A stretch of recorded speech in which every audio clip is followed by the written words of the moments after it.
l'amendement que je vous propose prévoit d'amender le code de la route à titre expérimental dans le cadre d'un accident pour permettre aux polices municipales de procéder à des dépistages de l'imprégnation alcoolique. Et pourquoi ? Parce qu'on sait très bien que dans les communes où il y a des polices municipales, souvent quand il y a des accidents de la route, les premiers arrivants sont très souvent les policiers municipaux, ce qui permettrait d'alléger considérablement la charge de travail des policiers nationaux ou des gendarmes.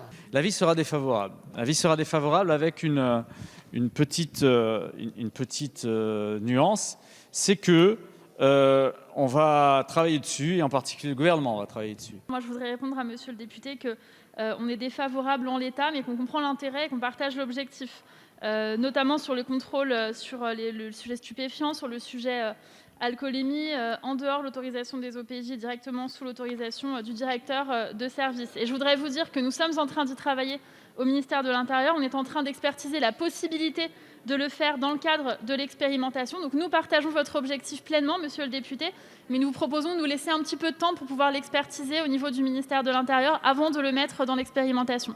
Donc c'est défavorable, même si nous partageons l'objectif et que nous y travaillons. On prend acte de ce que vient de nous dire la ministre, d'autant plus que ce que l'on vous propose avec Éric Ciotti, c'est dans les préconisations du livre blanc sur la sécurité que votre ministre de tutelle vient de nous livrer il y a quelques jours en arrière. Donc cet amendement-là, comme les deux prochains que je vais défendre, découle des préconisations du livre blanc. Donc on aurait peut-être presque pu faire coïncider ce texte sur la sécurité globale avec ce que propose le livre blanc.